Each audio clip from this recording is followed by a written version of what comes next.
Krishna, Hare Krishna, Krishna Krishna, Hare Hare, Hare Rama, Hare Rama, Rama Rama, Hare Hare.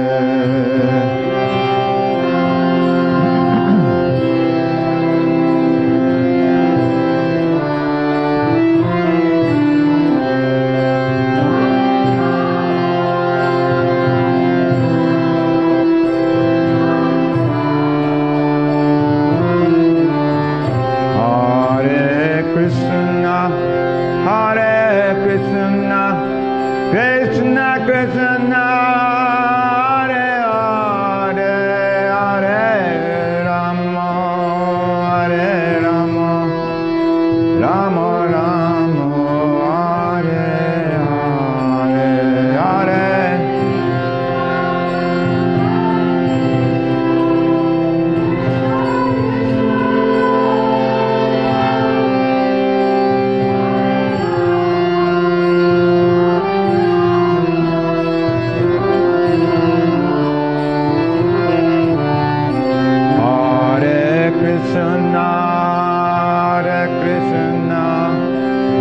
Krishna Krishna, Hare Hare, Hare Rama, Hare Rama, Rama Rama, Hare Hare, Hare.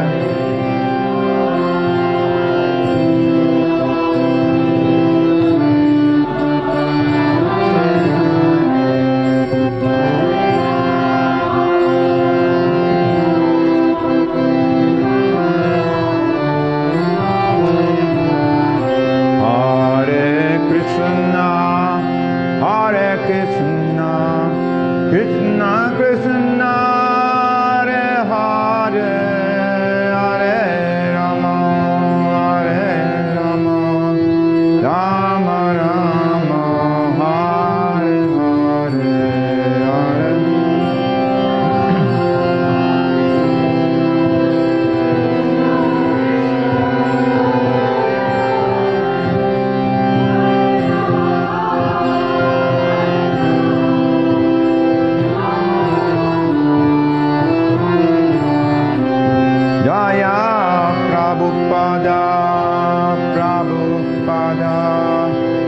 Prabhupada, Srila Prabhupada.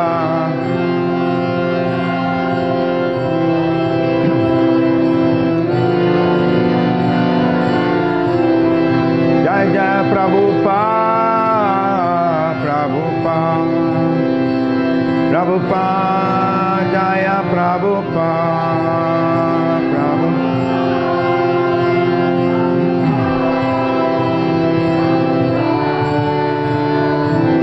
Jaya Jaya Prabhupada, Prabhupada, Prabhupada, Jaya Prabhupada.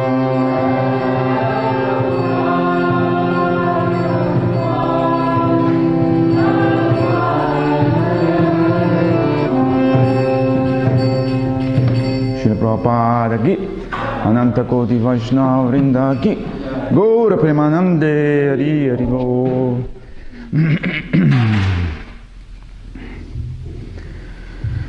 Om Jnana Divinandasya Gyananjana Shalakaya Chakshurumritam Tasmai Shri Gurave Namaha.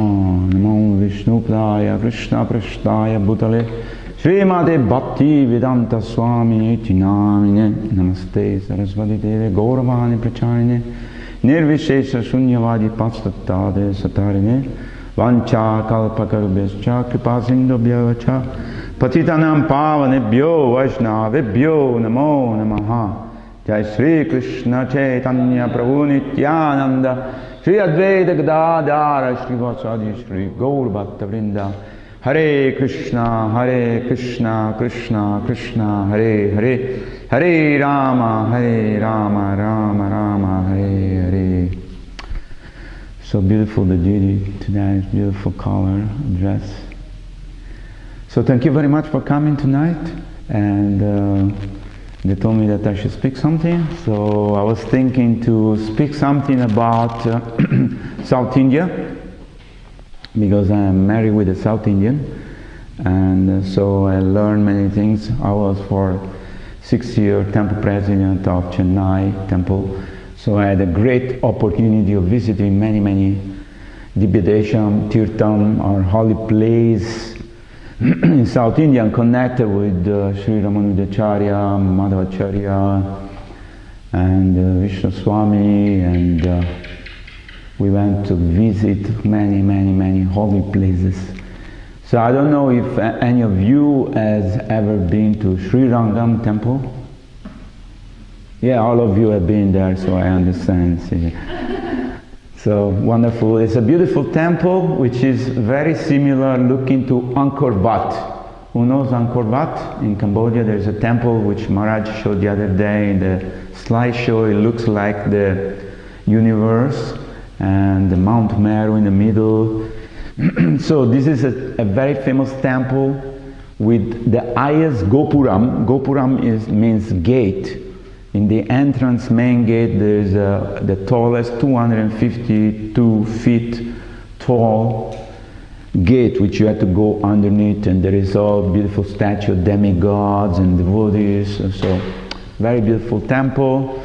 This was the basic temple which was also built by many Acharya, and especially by Ramanujacharya. So there are many pastimes connected with Ramanujacharya. Even today, when you go and visit Srirangam Temple, which is in South India, in Tamil Nadu, you can see the body of Sri Ramanujacharya is there. He's sitting in a lotus position, and his body, you can see his nails. You can see his nail of his hands. And once in a year, they remove all the chandan and herbs and oil, which is covering the body of Sri Ramanujacharya. His body is mummified and sits in lotus position, and is there. So we can see it, and this is a very big temple, and there is very vibrant community of devotees, Brahmanas from South India belonging to Sri Ramanujacharya. Within that concentric wall there are many shops, there are many guest houses, and there are many Gurukula also for learning. There are many Brahmanas houses, so there are different, the closest to the temple is the ring of the Brahmanas, then there are Kshatriya, Vaishya, Sudra, wherever. There are many devotees who live there and serve the deity of Sri Rangam. Ranganatha Swami, Prabhupada mentioned many times in his lecture. Ranganatha is a form of Mahavishnu laying down. So, but the Utsava Murti is this big, with Sri Devi Bhudevi, which is to Lakshmi Devi, and they are called the Utsava Murti. Then there are many other temples inside. There is Rama Temple. Is on the, when we enter, the first things we see on the right side when we enter the temple is a big, huge Garuda, which is around 22 feet high, and it's very majestic because Garuda is the carrier of the Lord, is the vehicle of the Lord. Whenever the Lord wants to go somewhere, he doesn't need a Ferrari or a Rolls Royce or airplane. He calls Garuda, Garuda come and say, my Lord, step on in, on my back, and he flies in wherever he wants to go. So Garuda is one of the dearmost devotees of the Lord. And then as we enter the temple on the left side, there is Nishingadev deities, which is almost as big as, or same size as Nishingadev we have in Mayapur. And the back side of Nishingadev there is Sudarshan Chakra. Again, Sudarshan Chakra is a devotee of the Lord, is one of the weapons of the Lord, that he protects the devotees. And then as we enter inside, there is a hall with 1,000 pillars, there is a small pond, there is the deity of Dhanvantari, which is Lord Vishnu holding the pot with the nectar for curing. So devotees sometimes their body is not so well, they go and pray to the Lord. So like that, there are many temples, and every day there's Mongol arti there. You know, there are different arti during the day, and there's prasada, it's been distributed. People come with garland, with tulasi and flowers. And it's very majestic temple, you know, I mean, it's big. It's very big. And there's very intricate carving of all beautiful deities, Krishna, and many other forms of the Lord. So it's a very beautiful temple.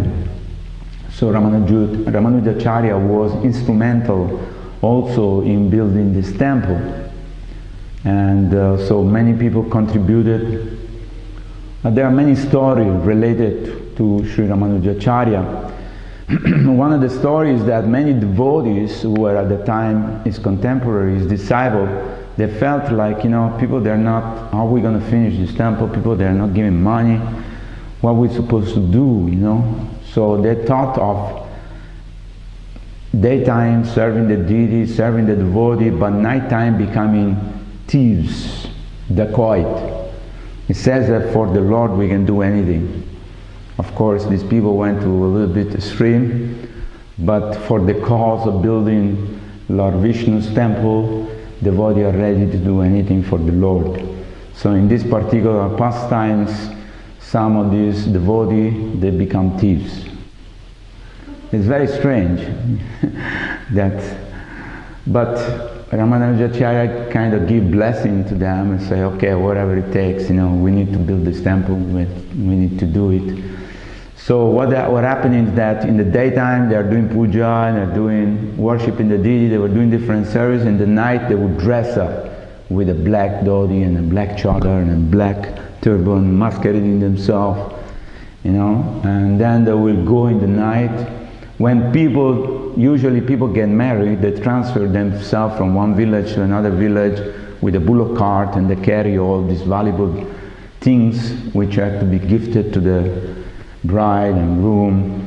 So they used to stop them and say, okay, there's sword, knives, you know, clubs. There were no machine gun at that time. So they stopped the party and said, okay, give everything, you know. And they used to steal everything. And tied all these people to the cart and run away. So there are many pastimes like that, and so somehow Ramanujacharya wanted to see that this temple was built, and it was costing a lot of Lakshmi and money to build such a temple. So I'm not advocating that anybody become a thief to contribute to the temple. I'm not saying that. This is a pastime of the Lord which happened 800 years ago. So at the same time, Ramanujacharya had a great desire to meet Yamunacharya. As we know, Maharaj, His Holiness Bhanu Swami told us that Ramanujacharya had many gurus, many Sishya guru. And so he had this great desire to meet Yamunacharya. Now, Srila Prabhupada mentioned Yamunacharya in many of his lectures. In some of his book, he mentioned that Yamunacharya was a person who was a great devotee of the Lord. What happened is that he says, he has a quote. There's a slogan which he mentioned. He said, whenever I think of sex life, my lips curl in disgust and I spit on the thought of sex life. Now it's very significant for us, conditioned soul in the material world, because as we know, sex life is the central focus of all the people in this material world, that so-called the highest pleasure. And also, devotees think, how is possible that Yamunacharya, who was a great devotee, used to think of sex life? But because he was a king, so he had many wives. So there is a story connected to that. I will start a little behind, from when Yamunacharya is a child. I will tell the pastimes of Yamunacharya, which is very, very beautiful and very thought-provoking and very instructive for us. So Yamunacharya was a small boy and was born in a Brahmin family, and he was sent to the Gurukul, like all the Brahmin boys at the time. So he was in the Gurukul, and he was serving his spiritual master. Every day they had different duty, like in our Mayapur Gurukul. They clean the floor, they put cow dung, they cut vegetable, they cook, somebody clean the paraphernalia, they do everything themselves. They grow their food, they take care of the cow, they even have horses. So these special souls who are being sent to the Gurukul, they were learning how to become man, and they learn many arts. Apart from mantra, tantra, puja, yoga, they'll also learn to cook, how to behave nicely to each other, how it was a character building. That's the teaching of the Gurukul. You live with the Guru, you eat with the Guru, you serve the Guru instructs you. When he's pleased by our attitude, with your attitude of the child, then the Guru transmits knowledge into you. Tad vidhi pranipanina pariprashnena sevaya. Krishna says, approach the spiritual master, he will reveal to you the truth, because he has seen the truth. How? By humble service. So this exchange was there, of service attitude, humble attitude, reverence, and at the same time the spiritual master was very happy and pleased to impart this knowledge to the disciple.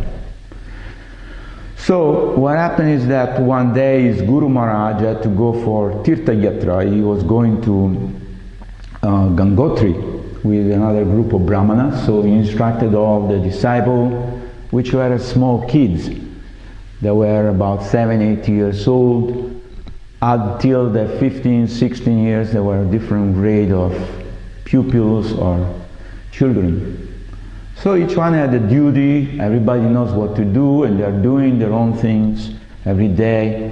They offer prasadam to the Lord, they had a duty, they clean, they sweep the courtyard, they wash the utensils, they do whatever we do, like here in the temple. We're all participating. Somebody was making ghee lamp, somebody was cutting sabji, or somebody was cooking. So these are the activity of the Vaishnava to serve. When Krishna is in the center, we like to offer our ability, our sincere devotion through the service. Because love means what? Now in modern time, love is misunderstood. Oh, I like you so much, I love you so much, you love me so much. And then Prabhupada say after 3 months there is divorce. Yeah, because this fade away. It's only fatal attraction or external attraction. I'm not saying that we should not be attracted. If you get married, of course you want to like your husband and you like your wife. That's natural. Prabhupada said for every husband the wife is beautiful. Should be. But the idea is that the service, that means marriage is based on duty. So the husband performs his duty, the wife performs his duty, both of them serve the Lord and serve the Vaishnava. Marriage life is Vaikuntha, Prabhupada says. It's very happy. Of course there will be some up and down or something, always. But mostly, you know, I've been married for 33 years, so I should say it was a fantastic story. Love story, you can say. I'm Italian, so Italian love. But yeah, I have no regret. We did a wonderful service for the devotee. We always help each other. So coming back to Yamunacharya, he was serving, he was sweeping the floor, and certainly one elder, around 20 years old boy came and inquired from Yamunacharya, where is your guru? In a very, you know, kind of puffed up voice. He said, oh, I'm sorry, he's not here. He's gone to Tirtha Yatra, gone to Gangotri, visit the holy Dham. Can I do anything for you? You please tell your guru that he has to pay the tax to our Kula Guru. Kula Guru means the guru or the king. There was a king at the time, and Yamunacharya said, why should he pay to your guru? What's the story? He said, my guru defeat your guru. Therefore, he has to pay the money every month. otherwise I will inform the king. So Yamunacharya was very astonished. And while speaking with this devotee, he was also devotee with tilak, he kind of felt like insulted. He felt like this person is insulting my guru, which is not fair. So he was only 8 years old. So he told, you know what, you go and tell your guru that I will defeat him in a debate. The guy said, what?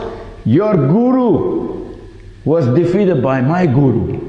No, sir, you are a disciple, small kids, you're worth nothing. How are you going to defeat my guru? Ha! I want to see that. You will see what will happen. And he left, infuriated. I'm going to report this to the king.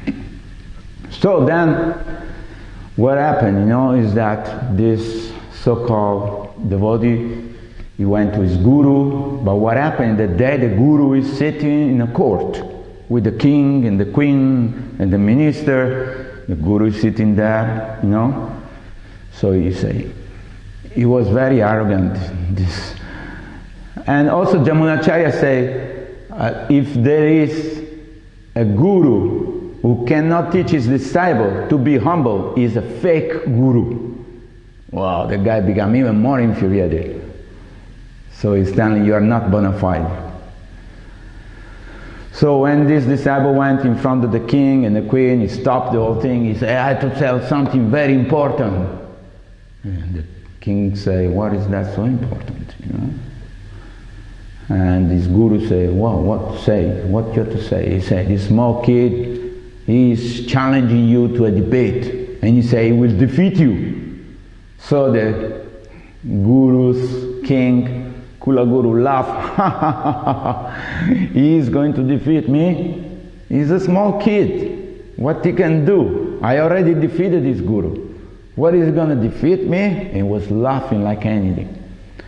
But then the queen and the king took note of this and said, this is very strange that a small kid would react like this.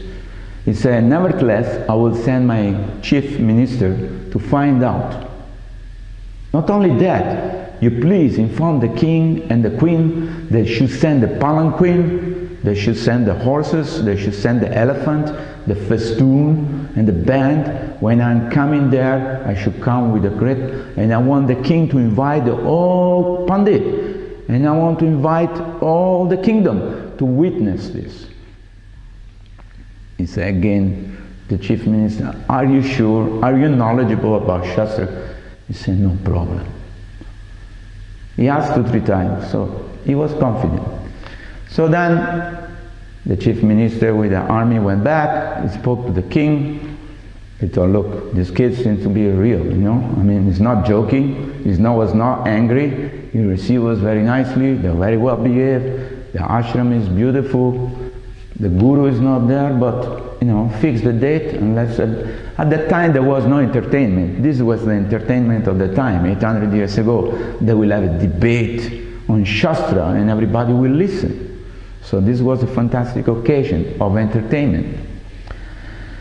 So, meanwhile, time goes by, they fix the date after 3 months or something. The guru come back and the guru say, what did you do? I heard this when I came back, that you challenged the Guru. He's horrible, he's puffed up. Why did you challenge him? This is not proper.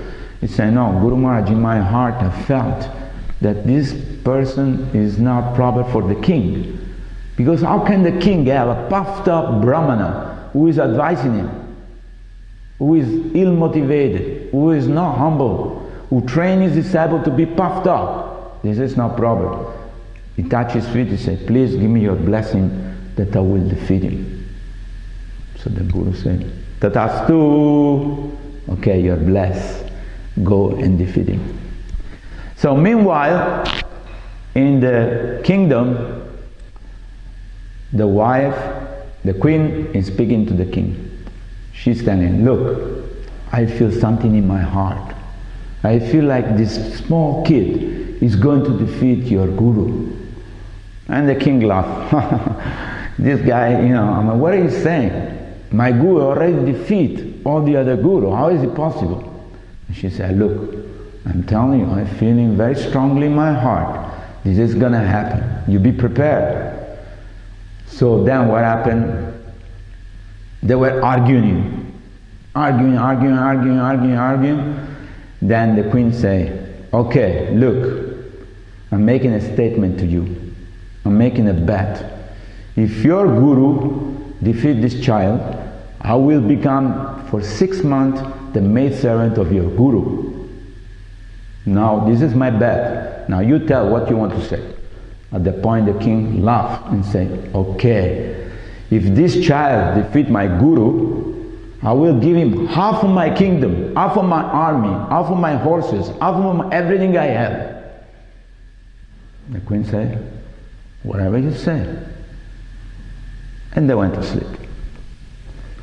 So now nobody knows about this. It's just between them. So then the day came. The king sent the palanquin, sent the horses, the festoon, the band, the elephant decorated, and Yamunacharya is stepping, small kid stepping on the palanquin carried by people, and they're going into the kingdom. Now what happened? Well, everybody came to know about this because at the time they announced it publicly that in this particular day it's going to be a debate, please come, and they make a big huge pandal where 50,000 people can come and listen. Wow, everybody was astonished.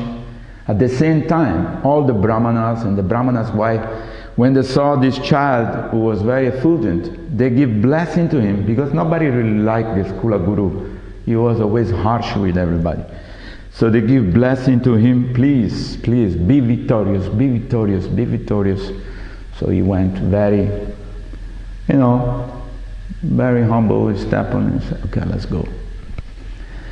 So then they went. There is in the center of this big huge pandal, there is the king and the queen sitting, the minister around, and there is the setting, two big Vyasasana, the Kula Guru is sitting there, and Yamunacharya comes. The first thing Yamunacharya does is go and pay obeisance to the Guru, he go and pay obeisance to the queen, pay obeisance to the king, pay obeisance to all the ministers, and please give me your blessing. And everybody's okay. So everybody give blessing to him. So they sit down, and then the Kula Guru start to question small child on grammatical grounds, Sanskrit. So he answer everything, and say, hey, why you're asking such simple question? I think you should go and debate with a buffalo. I said, why? Because you think I'm this body, small boy? The buffalo is very big. So that was an insult. He became really angry. He said, what are you talking about? So he became very angry. Basically he was telling, I am not this body, I am a spirit soul. But you think I'm a small kid and you ask me simple question. So and now came his turn. He said, okay, you ask question. So then Yamunacharya said, you have to answer these 3 questions in just the opposite way I'm going to ask them. That means whatever I say, you have to prove the opposite. He said, okay, no problem. Ask the question. So the first question was, the king is pious. Now the Guru has to say that he's not pious. The second question was, and the Guru started, how can you say that the king is not pious? Then he say, the queen is chaste. Now the Guru has to prove that the queen is not chaste. And then the third question was, your mother is barren. You know what means barren? Barren means you cannot have a child. How can he say that? Because he's born from his mother. And the Guru freaked out, he became angry, he stamped his head, he stand up, he said, I'm going to leave this. How can you say these things? This is an insult. Then he's telling to the child that if you cannot defeat your own question, I will cut your neck and you will die. Yamunacharya said, sit down, be peaceful. I will answer your question. Can you answer those questions? He said, no. He was afraid to disappoint the king, the queen. So then Yamunacharya went very eloquently, quoting from Manu Samhita. Then he says, okay, the king, he is not pious because he has to take 25% of the karma of all his citizens. Within his kingdom, there will be somebody who is not performing dharma. Therefore, the king has to take some reaction for those people. Therefore, we can say the king is not pious.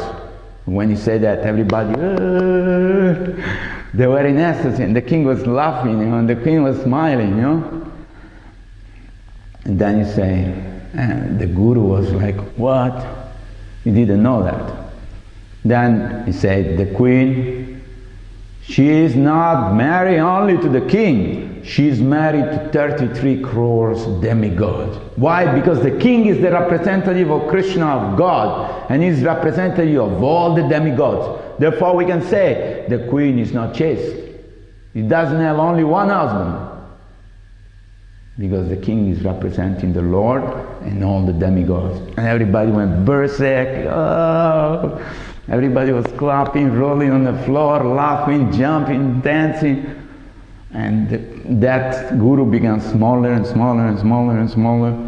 And the king was really astonished. Because he was quoting the Shastra codes.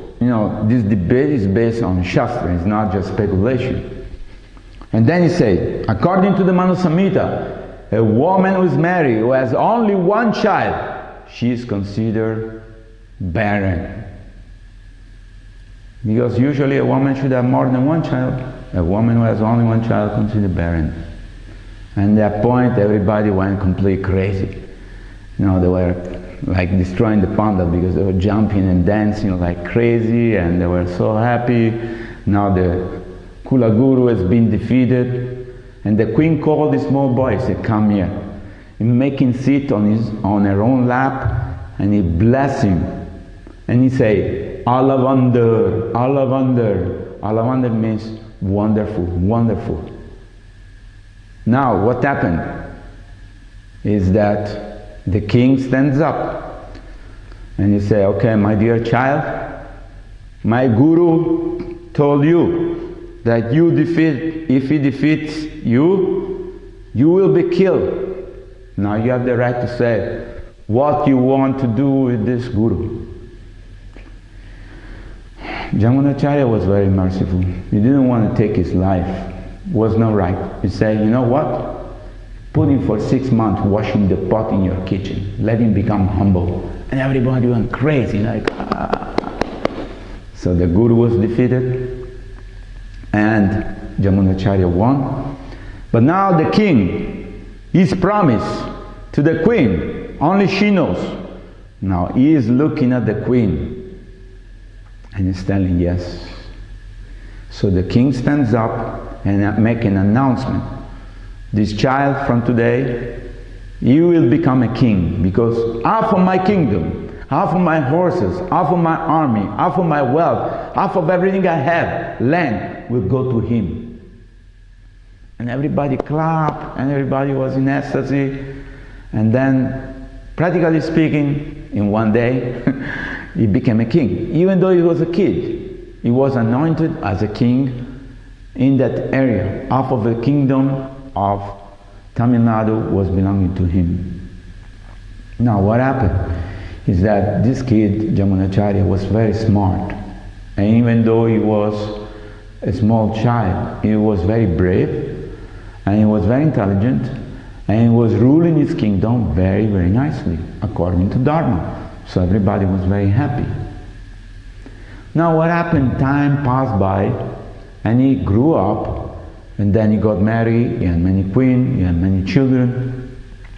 And then his guru, before he leaves this planet and goes back to Godhead, he remembered about Yamunacharya, and he called his main disciple and told him, please, go and retrieve Yamunacharya.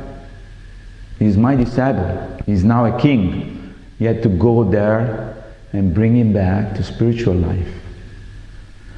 So this was the assignment to the chief disciple of his guru. So then this devotee, he goes and he tried to enter the kingdom, tried to enter the palace of the king. The guard stopped him. Hey, where are you going? He said, oh, I'm a friend of the king, when we were young, we were together, we were kids and we were playing together. He was in the Gurukul, I was in the Gurukul. I said, no way. He tried so many times, but they wouldn't allow him to go in. No one can just go and see the king like that, claiming that he is his friend. I said, no way. So this devotee was very intelligent. What he did every day, he used to go to the forest and collect one herbs, which is called Brahmi spinach, Brahmi shak. It's one type of spinach, it's very small and it's very good for intelligence. They even make medicine. You can buy in India, Ayurvedic medicine, it's called Brahmi something, it's like a syrup, you can take it every day, it improves your memory and stuff. So what he did, he find out where is the kitchen, he go to the chef, the brahmana, who was very fat, he told, please, every day he'll bring spinach and give to him and say, please cook this for the king. The king liked this very much, we were together in Gurukul, he forgot me, but please cook it for him and he will like it very much. So the chef is cooking the spinach every day and is serving to the king, and it's going on for 1 month, 2 months. At one point, this boy who bring the spinach, he didn't bring it. So then Yamunacharya is eating as a king, where is my spinach? And the minister said, I don't know. Every day they change menu, whatever. Yeah, but every day they give me spinach. I like the spinach. Call the chef. So they called the chef. Yes, king, what can we do? Where is my spinach? He said, I'm sorry, today the brahmana who bring the spinach, he didn't bring. And the brahmana? Who is this brahmana? Oh, it's a small young boy, He said that he was your friend, he's telling some story, I don't know. He said, did you pay him? He said, no, I didn't want any money. Okay, when he come tomorrow, bring it to me. Okay. So then the boy comes the next day with the spinach, he goes to the chef, he said, okay, here is the spinach. He said, oh, wait, don't go anywhere. He said, why? Oh, the king wants to see you. Really? Okay. So then the chef takes him, because the chef is a chef, he has access to everywhere. So he takes him to the king and says, okay, this is the brahmana who brings you the spinach every day. So then the brahmana, the devotee say, oh, thank you very much. He said, what's your name? And then so he told me that, oh, you remember, maybe you don't remember, because our form has changed, but I was with you in the Gurukul, they tell me many stories. So he said, one thing is that our Guru passed away, but he left for you a great treasure. I said, really? He said, yes. He said, no problem, I'll call my minister, I'll send him with you, retrieve the treasure. He said, no. Our Guru said that only me and you had to go alone and retrieve this treasure. And then Yamunacharya was intelligent. He said, okay, give me a few days, I'll organize my kingdom to run everything properly. His sons, the minister, he told them, no, I have to go away, for some time, you take care of the kingdom, I will come back. So everything was organized. Everything was going nicely, so they left. At the time, of course, there was no car. They had horses, but he told, no, we had to go by walk. So they went by walking. He's dressed like a king, and this guy is dressed like a devotee. Simple clothing. And he's carrying with him a Bhagavad Gita, so every day when they stop, he reads from the Bhagavad Gita. By reading the Bhagavad Gita, Yamunacharya slowly revived his consciousness, spiritual consciousness by association. and slowly start to throw away this valuable clothing, which was made of silk, and start to wear simple clothes. So finally they reached Srirangam. They took bath in Kaveri river, which is a holy river. And then it took him, where is the treasure? The treasure is there. So they walked straight inside the temple, and they went and take darshan of the Lord. And then he told him, my dear Yamunacharya, Alavandar, this is the treasure. There's beautiful Mahavishnu deities, beautiful temple. He said, our Guru Maharaj wants that you take charge of this temple and you perform all the services, organize everything nicely. So then Yamunacharya obliged, and also was spiritually surcharged by association of the devotee. So he remained there and he continued to serve and improve the management of the temple. And of course there are many other pastimes. In the end of his life, Ramanuja tried to meet him many times, but every time he tried there was some problem, he wouldn't reach, or when he reached he was gone. So finally Yamunacharya passed away. And when Yamunacharya passed away, he had 3 fingers that were closed like this. So when Ramanujacharya reached and saw his body, he saw that there were 3 fingers closed. So he asked the other disciple, is our Guru Maharaj these 3 fingers closed like this all the time? He said, no, I don't know, we don't know why. Then at that moment, in front of the body of Yamunacharya, Ramanuja made a promise. I will write Sri Bhasya, which is a commentary of Vedanta Sutra. And boom, 1 finger released. And then he said, I will name one of my disciples as Parasuram. The other finger was released. And the third thing he said was, I will take care of all the Vaishnava devotees in this area, which are in Tamil Nadu.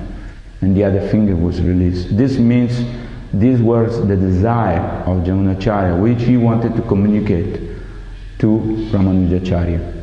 And Ramanujacharya went back to Srirangam. He wrote Sri Bhasya, which is completely defeating the Mayavadi philosophy. At that time the Mayavadi were very, very strong. So in all the commentary, like Maharaj say, of Ramanujacharya, there is really heavy bashing against the Mayavadi philosophy, because at the time the Mayavadi, they were very, very strong and they were preaching very strongly to everybody. So he actually wrote really heavy against the Mayavadi philosophy. And of course there are many other pastimes. For example, before this incident, when he was young, his guru told him a mantra which was secret. Om Namo Narayanayana. He told, this is a secret mantra which will give you liberation, therefore you cannot tell anybody. So, but Ramanujacharya, with his humble heart, he was seeing the suffering of all living entity. Paradukkodukhi. A Vaishnava is a person that is, when he sees people suffering, he feels suffering himself. When he sees people happy, he is happy. That is the meaning of Paradukkodukhi. So he was feeling like people were suffering because they forgot their original position. They forgot that they're serving of Krishna. They forgot that they're spirit soul and they're completely in illusion, in Maya. So he wanted to liberate them. So what he did, he went on top of one of these big, big gopuram in the marketplace. There were thousands of people moving around. And he shouted to everybody, hello everybody! And people, look, who is this? Very effulgent personality. Ramanuja with a big tilak, you know, with the danda. He's a sannyasi, everybody can see. He's Ramanuja. He's the great Ramanuja. So, I want you to be happy today. Anybody wants to be happy? Everybody, yeah, we want to be happy. So chant with me this mantra with full voice. Om Namo Narayanayana. To disobey the order of the spiritual master. This is a great offense. But now what happened? Ramanujacharya said, Gurudev, yes, I will go to hell. There is no doubt. I disobey your order. You're right. But thousands of people will go back to Vaikuntha. If they can go back to Vaikuntha, I'm ready to go to hell. And he paid obeisance to him. At that point, his guru paid obeisance to him.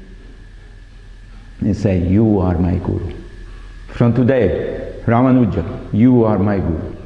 Because he understood what is a Shastra. Shastra means is the ultimate weapon. Saha Astra. Astra means weapon. Saha means that which will be always with you.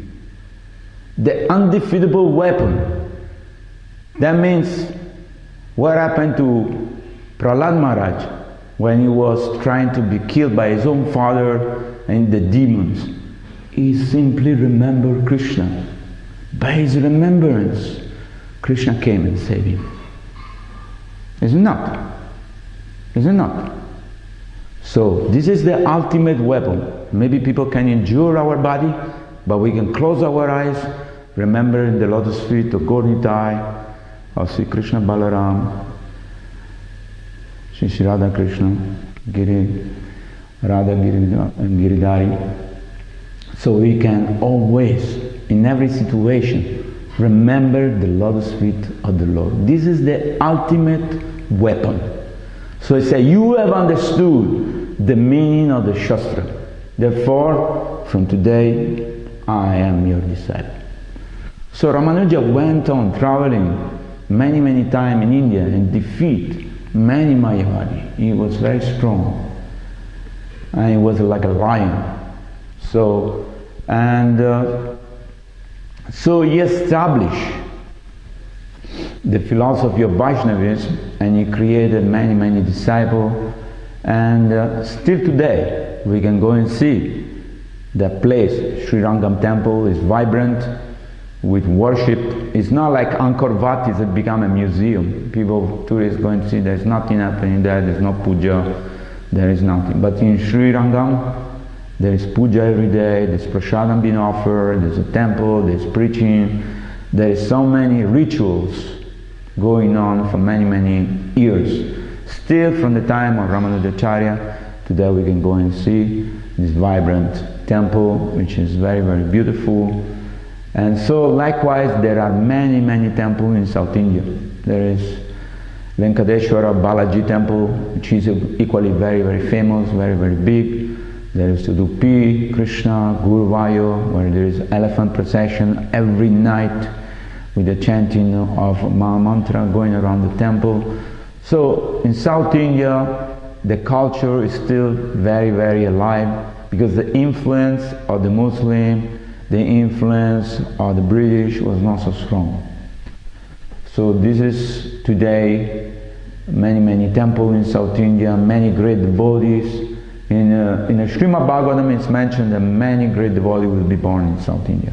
This is the quote of the Srimad Bhagavatam. So we are very fortunate to be here in this beautiful, wonderful temple, to have such a great opportunity to serve the deity, to serve the Lord Krishna, who is not different from his deity, is not different from his name. We're able to chant his glory, we're able to glorify him, and even a little bit of service we do is greatly appreciated by the Lord. So how much time we have, Vishnu Jan Maharaj? So we can tell another pastime, which is a small pastime, also happened in South India, was that there were other thieves. It's a lot of thieves story tonight. But there was another group of thieves who went to steal from a Vishnu temple. So what happened? They made a plan, they went and see the deity, what they had, the gold, the ornament. So they thought, okay, this is very nice, we can steal all this, and we become very happy, we'll sell all the gold, and we'll divide honestly all the booty, and we can become happy by stealing. So what happened is they went to steal, they broke the lock in the night, they make a perfect plan. But then when they are carrying with a gunny bag all these things, then they stole also one bell, just like we have a bell in the temple, and the bell, while going out of the temple, the bell broke this gunny bag, and it made a bang sound, which alerted the guards, which alerted the people. So everybody went, they caught the thieves, they beat them up. Basically, if 300 people beat you, I don't think you can survive. But everybody say, we didn't kill them. I only give him one kick. And the guy say, I only give him one slap. And the guy say, I only give you one punch. Yeah, but 300 punch, 300 kick, and 300 slap, these people were dead. They were all dead. So what happened? They go to Yamaraj, the Yamaduta. The Yamaduta catch them, take them by force. They're thieves, they stole from Vishnu temple. This is very punishable. Okay, you steal from ordinary people is bad, but stealing from the boss is super bad. So then they are there, and they're reading all the sin they've done, everything, but certainly the Vishnu Duta appeared, very effulgent, with 4 arms, with a helmet, with a beautiful dhoti and belt, and they have a sword. They say, stop! They told the Yamadutas. What? Yamaraj is also there. No, Yamaraj was not there. So he said, you cannot take these people. And they said, why?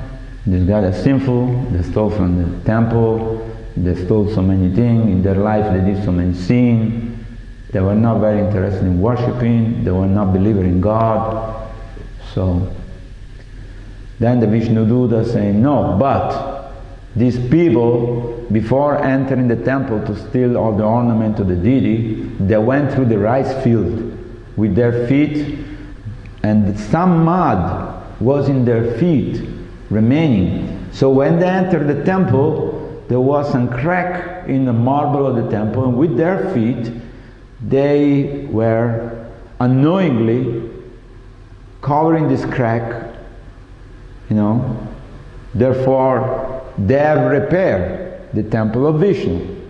And the thieves, they were surprised themselves. What? We didn't do anything, we didn't think of anything, we just went to the rice field, our feet full of mud. We never thought of repairing the temple. But so the Vishnu Duta saying, see, anybody who does any service for our Lord Vishnu become very dear to them. And they become very dear to Lord Vishnu.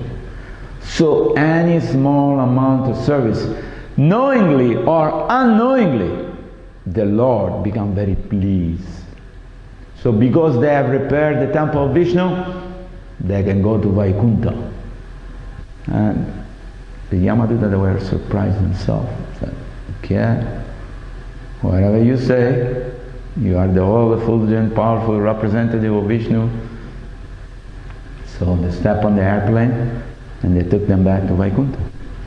So what I'm saying is that when we serve the Lord with joy, when we serve the Lord with happiness, when we serve the Lord knowingly, when we chant the Lord's name, this will give us great happiness, great enjoyment, and great satisfaction in our very heart.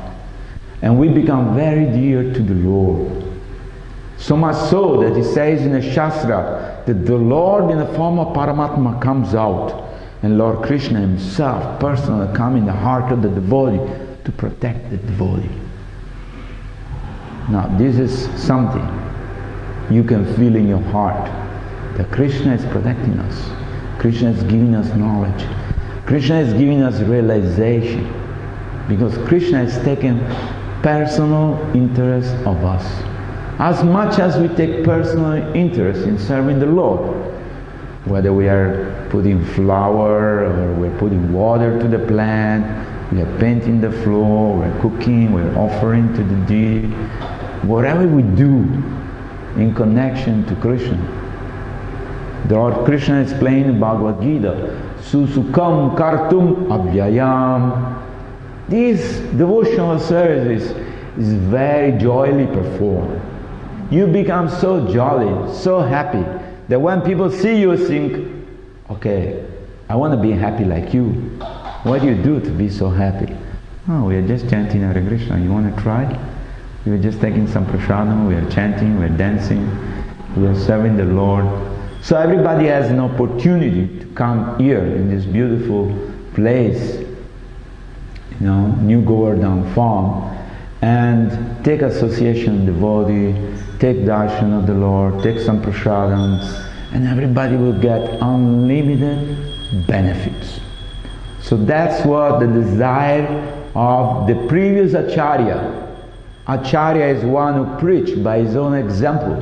Srila Prabhupada was an Acharya. Ramanujacharya was an Acharya. So all these great Acharya, they want to distribute the blessing and mercy and happiness which is in devotional service to all world.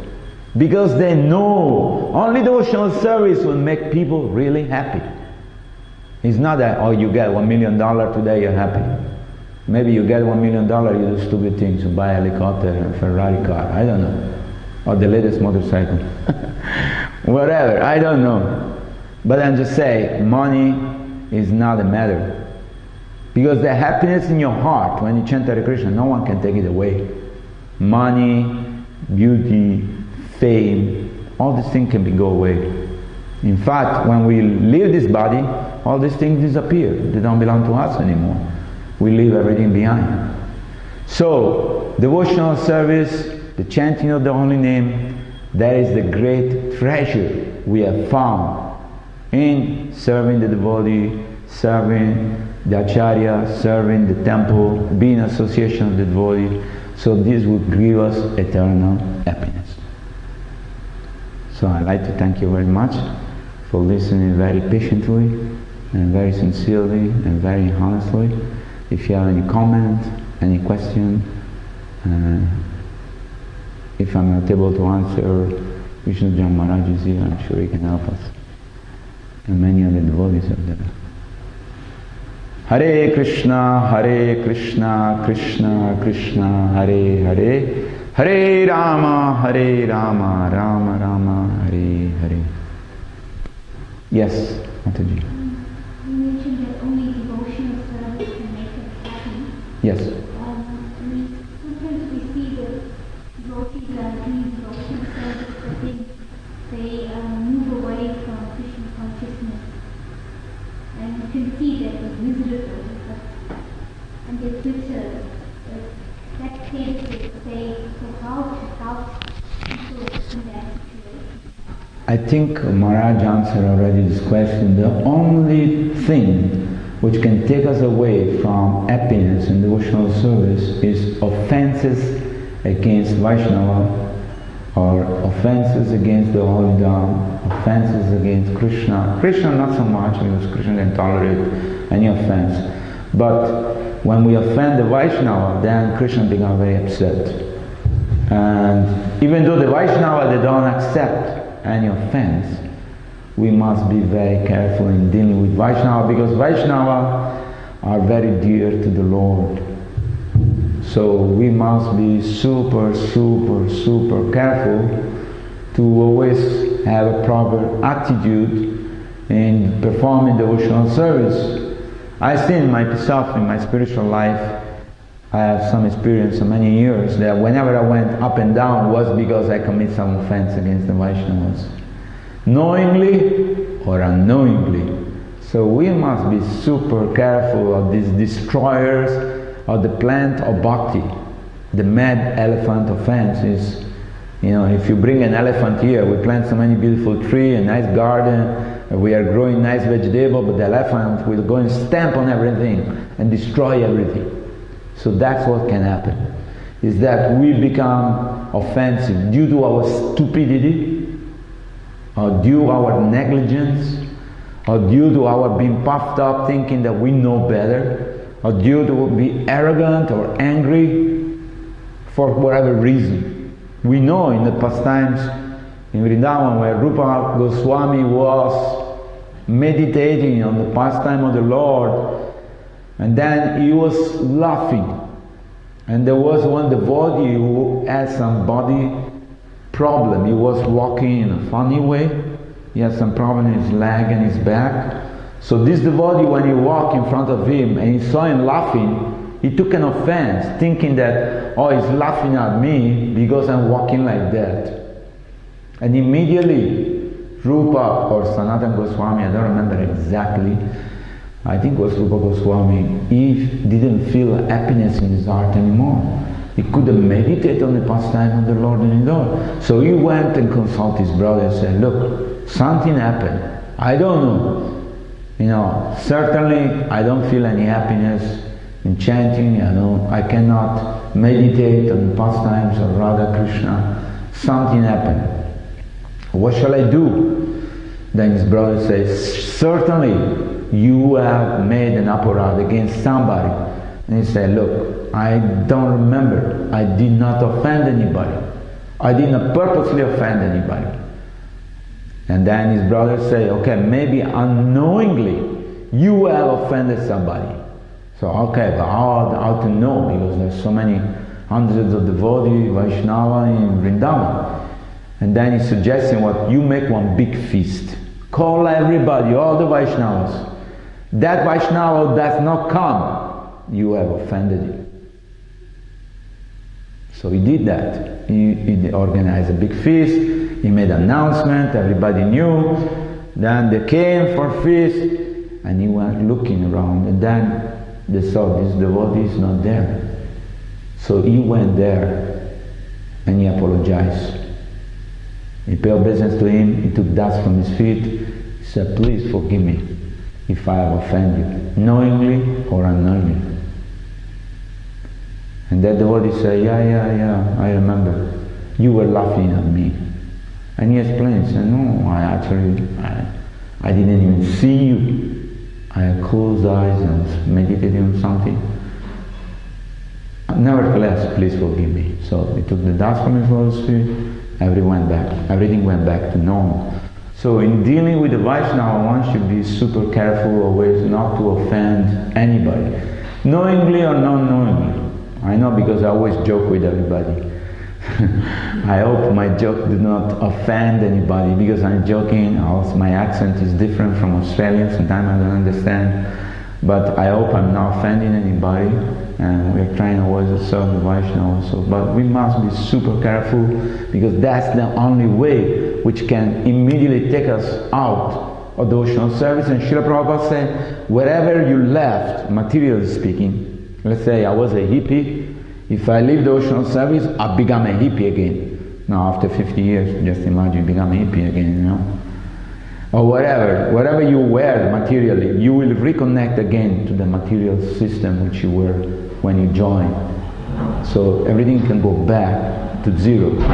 Of course, devotional service cannot be annihilated completely, but we can be disconnected. That means again we have to come back many lifetimes to reconnect again.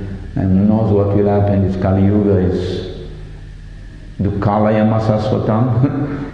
And people are not very nice. However, in Australia people are very nice, but material world is material world. So why take a chance? Why not behave in a humble way with everybody? Humble means we simply have to remember that we are the servant of the servant on the servant, and act on that platform. If somebody come and ask me, can you clean the toilet tomorrow morning? Yes, I can. Why not? If I think, oh, why do they ask me to, Vasu come to me and say, oh, there is a fix in toilet, there's leaking. Or who you think I am? I've been in the movement for 40 years. Why you're asking me? You don't have a plumber. What? I can say anything, right? But if I'm willing to do anything, I'm servant of the servant, then I should act as a servant of the servant. I can fix your shoes, I can fix your anything, whatever it is. Why not? Who is stopping me? I am unstoppable. We can serve. We can fix the van, we can fix the car, we can fix the bicycle, we can fix the iron. What we cannot fix, we can fix everything. If we have a desire to serve, we will serve. It's not specific service. Service is variegated service. We are not conditioned to one particular service. In any time, in any situation, we can serve.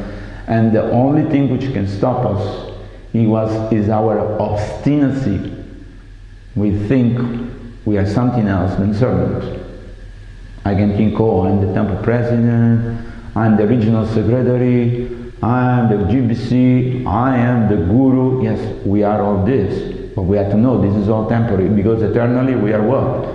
Dasa, dasa, dasa, and dasa. So let's behave as servant to the servant with great respect, with great appreciation for all the devotees and the service they're doing. However small or big, everybody can participate. Like there is a pastime in the Ramayana that there was Hanuman was throwing big, huge boulders, you know, and there was a small squirrel or spider, I don't remember exactly, which was also throwing a little bit of sand inside the ocean. You know, he wanted to help. But you know, whenever Hanuman goes, he has to, with this big, huge boulder, he has to look into his feet. Where is this squirrel? Goes like this, you know.